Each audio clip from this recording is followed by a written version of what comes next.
What is good, YouTube? Quinn Wade coming to y'all with that hot topic analysis, news around the NBA, and some good coverage from me.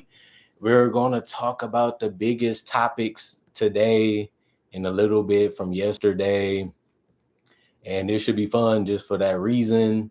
So let's get into it with PJ Washington being the biggest news. Him and the Dallas Mavericks agreed to a 4-year, $90 million extension. This is the max that they could have gave him. And he took it as he should. He worked for it. He ended up being a great fit and a great addition to the team. He did average 14.7 rebounds last season for the Dallas Mavericks. And, I'm not really surprised that he ended up getting the deal. I'm just surprised that they gave him the max. You don't really want to give a player like him the max, mainly because he's a player that's more of a plug-in type of guy. He's not really a guy that's the biggest difference maker. I know people are going to say, well, he helped the team go deep in the playoffs, but they didn't win. They ended up losing to the Boston Celtics. And, this year they didn't even make it to the playoffs. So we do have to see how that Cooper Flag and Anthony Davis, Gafford, Derek Lively type of lineup is going to work. He did shoot 38% from three last year on 4.2 attempts, which was less attempts than he took the year prior, where he shot 32. So we're going to have to see if that jump shot is legit, and can he do it again is basically what I'm saying. But in fairness, he is a 35.8% shooter from three for his career, which is about average. So he's not really hurting you that much. But the 7.8 rebounds is going to go down a little bit with Anthony Davis being in there. I don't really know how the lineup is going to be because they do have Kyrie missing. So, you can go big with him in there. He did only play 57 games last year, which is low. You obviously want him closer to the 70s and the 80s, but you never know what's going to happen with that. He did play 73 games the year prior. So that's something that you want him to replicate, if I had to be honest. But he did shoot, 45% from the field. He did take 11.7 attempts. That's decent for high volume scoring. He is an opportunist type of scorer. He's going to hurt you if you rotate off of him. You don't pay attention to him, and he can finish real strong in the dunker spot. Can be a guy that can score in transition, and he is dependable to a certain extent as a floor spacer. But I do want to see a little bit more of it as his career continues. But he also makes the right decision with passes from time to time, getting off the ball, keeping the ball moving, and just making the right decision from time to time. He needs to improve that if he wants to be, a huge factor on this team long term, because they can still trade him. And he is around that age where we want to either keep you now because you're one of the better players that fit our culture and our system. But if we needed to get a certain player, you would be one of the guys we'll move out to be able to get that player. And I like the fact that he was a switchable guy. He did get a block a game last year. He also did average a steal a game last year with only 2.3 personal fouls within 32.2 minutes, which is good to see. But he had probably the second best season of his career, if not the best season of his career last year. And a lot of it does have to do with playing with better players, because if you're a plug-in type of guy, you have to look at it like, this guy is making my job a lot easier, and all I do is have to reward him by trusting in me, by giving me the ball to make the right play or just make the shot. And that's what he's been feeding off of. That's what he was brought here to do in Dallas. And Cooper Flag is a guy that's going to be a ball mover. He's not really a ball hauling type of guy. That's why they're teaching him how to play with the ball more in his hands, so he can be a better playmaker / decision maker as he continues to grow in the NBA. And it's a good thing to know and a good thing to have, is we trust you. We want to trust you. We're going to allow you to play through mistakes because we need you to be as great as you can be, and that's better for the team.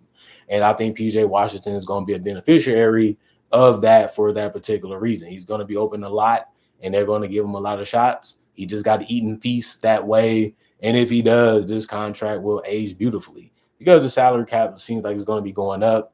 It seems like this is going to be a contract where you're not going to be too mad if he does what he's doing now or at a little bit of a higher level while still being healthy. You look at it like, well, $90 million ain't that bad for a guy like PJ because he's giving you double figures and he also showing you that he can impact the game in different ways. So I'm not going to knock him. I'm not going to hate on him. Like, this is the offer he wanted. This is the offer he felt like he deserved. The team felt the same way, so they signed it to him. We have to see how these next 2 to 3 years for Dallas play out. They do have a young slash old type of roster, and they're going to need to mold it a little bit more as the years progress if they're going to win a championship with AD as their best player. He has health concern issues, so it's good to have a person like Washington that can come in there and still get buckets for you, still can explode offensively from time to time, depending on how the game goes. And if you have a guy like that under contract, you're not going to be mad about it. Just $90 million is a lot of money for a guy like PJ Washington. But this is the offer they want to give him. He can't be mad. I can't be mad at him because if I was in the shoes, I'd be signing the max extension I can get to if it's on the table. So I'm just going to tell you that. I just wanted to say I'm not going to cover this too much, but Kawhi Leonard is under investigation for a possible cap circumvention by the Clippers. The Clippers did deny that they had anything to do with it. So I wonder, is it going to matter at that point? Obviously, they're going to try to find as much information as they can to punish the Clippers or punish him, depending on how it goes and how it turns out. They're saying that it's legit. So this could be something that we have to keep an eye out for, is all I'm going to say. We don't know enough about it. We just going based off what's in front of us, and we just have to see how it goes after that. Other than that, Jonathan Kaminga update. He's leading towards signing a 1-year qualifying offer. I don't really blame him. I don't want to be a Warrior. I wouldn't want to be on the Warriors based off how his career been going with them. He did already win the ring. He's already probably got generational wealth based off his rookie year. And you can just add on to the fact that he's going to get $7.9 million from the qualifying offer, which is a lot of money too. Plus, he do have some guys and some teams that want him. So if it doesn't work out this year, at least he can find something next year. The Warriors will be happy to have him back for another year because he's still one of the better role players in the game, especially off the bench. And you can still use him and play him how you want to because he's still going to be on the roster if he signs a qualifying offer. So either way it goes, the Warriors looking at it like he probably is the best player for us to keep right now. He's looking at it like I'm still going to get paid. I still have a chance to move on in the future and go in a different direction with my career. And they're looking at it like that might be the best way for them too, but they rather just hold him for another year. And if that's the case, I don't like that it's playing out that way. I don't like that it's going that way, if I had to be honest. But the Warriors, the options they have left is just, there's still a lot of quality players that they can get that's free agents. And there's a lot of guys that can play versatile roles. I think they was better off getting rid of Kaminga and just going with some other veterans like they was rumored to get and do. But I don't really get what the Warriors are doing. I don't really agree with what they're doing. But like I said, for all the kiddishness, pettiness, and the foolishness that's going on with this situation, is going to most likely come to an end next year, whether it's on Kaminga's terms, which is a qualifying offer, or the Warriors just give in and just trade on before the season started, which they should have been did. But what do I really know? I'm just on the outside looking in. And for what I see, I'm going to have to side with Kaminga. Let's get this thing over with quick. Even if we have to go through another season, I won't be coming back. And I just want y'all to know it's not mutual other than that. Alex R to miss the remainder of Eurobasket and is expected to be ready for the NBA season. Obviously, he's a guy that they want to get as much playing time as he can so he can improve. The more he can improve, the better the team might be. And he is a guy that's a project. We knew that he had a lot of things he had to work on and a lot of growing pains he was going to get to the organization. They're fine with it. They're happy with what they're seeing. They're happy with the results. He's looking like he's improving offensively, and his confidence looks better now for what I've been seeing. But I still have to see it against the best competition in the world. He proved that he can be a starter in the NBA, but then again, he has a lot more things he has to work on. And as long as he's just putting in the work and you starting to see flashes like we seen a little bit last year, season wise, then we should see more of it coming into this year, especially in the first 30 to 40 games. And if he's the Alex Sarr that we think that he could have been, we should start seeing those results more earlier in the season too.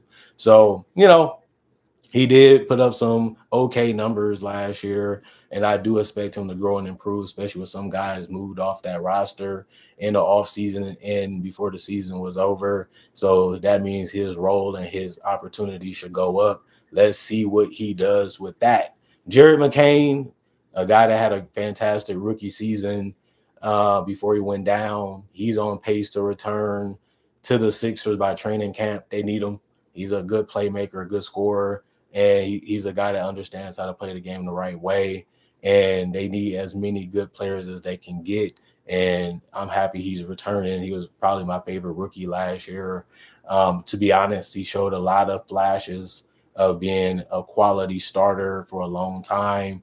It was unfortunate that he went out down the way that he did because I did want to see more.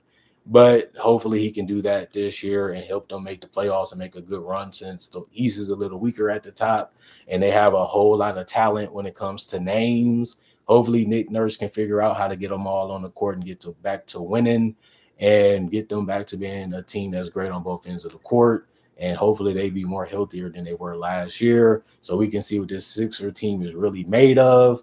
And then Stanley got signed to a training camp deal, and we're going to see if he's able to keep that spot. And this is a good opportunity for him to get into the NBA. In 13 games with the Wisconsin Herd of the G League, he averaged 17 points, 4 rebounds, and he spent the first 2 seasons of his NBA career with the Detroit Pistons. The Spurs preseason roster stands at 20 players with one open offseason roster spot remaining. Whoever wants it more and plays the best and shows the most is going to be the one that get that spot. They have a lot of good young prospects to go with a lot of young talent that they already have. We're going to see who gets it, and I will be updating y'all on that in the future. Garrison Brooks and the Pelicans agreed to a deal. Brooks appeared in 3 games in summer league with the Detroit Pistons, averaging 5 points, 5 rebounds, and he did get 2 assists in only 16 minutes. That's not that bad. And he also played in Lithuania last season where he averaged 6.9 points, 4.5 rebounds in 19 minutes. So he's showing you that he can be effective on the court. We just have to see more of him. And if we don't, he's just going to have to accept that type of role each and every position that he gets in the future just to stay an NBA player and to get that salary. But if not, he just going to have to take his game to another level and work a little bit harder to be a better player so that he can stick on rosters or move up in rotations. That's the best advice I can give him, to be honest, because I had to do it too when I was younger. And that's how I ended up becoming famous. But enough about me. That's about it for the NBA news today. Went by quick, went by fast. It's just because, man, we almost to the regular season. We're 1 month away from the NBA starting again and preseason starting again. And we have so many things to look forward to. Free agency starting to come to an end, and a lot of the good players are starting to dry up. But it is still a lot of good players out there right now that teams should still be looking at as players they should target and try to pick up on their roster. Not as much money around some of these veterans. They rather go younger than get some of the older players. Some of these older players have injury concerns or they haven't really performed at a crazy level like they used to, or they don't show enough signs that they can be big difference makers for teams anymore. So they looking at it like you might be better than the average player, but they have more athleticism, they have more passion, they have more potential. So we rather just go with those guys than go with y'all. And some of these other guys, they looking at all the offers they're getting, they're seeing all the offers they're getting, and they're looking at it like, I'm not really liking none of them. You know what I mean? I'm not really liking none of them. And I did not watch the game. I don't really follow Eurobasket, to be honest. I only been following the NBA games and NBA content and NBA news. So I did not watch that game, just to answer the question. But other than that, Comment, like, subscribe, and share. Hit the notification bell for more analysis. And if you're new to the channel, do conversation videos just like this. I always do breakdowns where real footage of players, legends, rookies, future stars, and also Hall of Famers. Also do mock draft and draft coverage. So if you love this type of stuff, I got over 3,000 plus videos already on my channel that you can watch and you can enjoy. And they already on my channel for free. Not only that, I upload every single day. So you love basketball content, especially NBA basketball content. You're going to always be happy on this channel because there's always something different and a lot of different ways to watch it. And that's my goal. And that's what I try to do as a content creator. Thank y'all for supporting me in the past, the present. Hopefully y'all continue to support me in the future. Thank y'all for appreciating the content for what it is and continuing to come back. And not only that, I also say thank y'all for making time for me. Yeah, I'll check it out. I usually do. I'll check it out. But the thing about it is, the Rockets is going to be one of the best teams. The Denver Nuggets, they're going to be one of the best teams.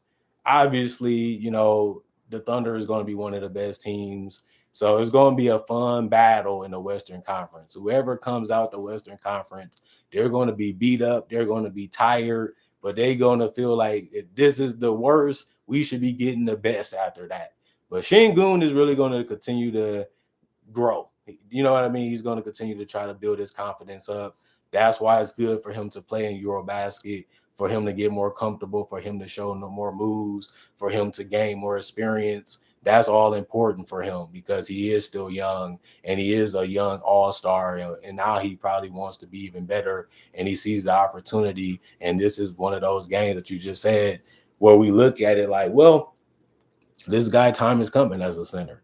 His time is coming, and Kevin Durant gonna make his job easier because he's going to get so much attention. All Shingun is going to have to do is worry about making the right player, just finishing around the basket. He does need to work on the mid range a little bit better. He does need to be a little bit faster in the post with his moves, and he does need to find other moves to use to keep the defense off balance. Once he figured that out, and once he perfects that, he's going to be 20 and 10 every single night or more. And that's going to be one of the reasons why the Rockets might be able to get a championship. But once he figures those things out and continue to help the team be great defensively and anchor that defense to the best of his ability, then, it's going to be interesting to see how his career continues to go. And he's one of those guys that a lot of people keep an eye out on because they know that he has more room to be better. So we'll see what happens. I'm going to check it out. Obviously, anything that has to do with Jokic, most people going to look at it anyway because he's probably still the best player in the world. So, he's been putting up numbers. He's going to have his team, being tough every night, especially once he starts getting more minutes, which you will see that as the tournament comes closer for that Eurobasket. But Jokic and them ain't going to play around either, But Şengün, he's earning his respect. He's showing what he can do, and it's going to just be exciting to see his maturation as a player. Other than that, I'm gone. Thank y'all for watching. Thank y'all for coming in and kicking it with me. See y'all tomorrow with more news or more content in general. Got more of that what to expect. Got the awards predictions coming.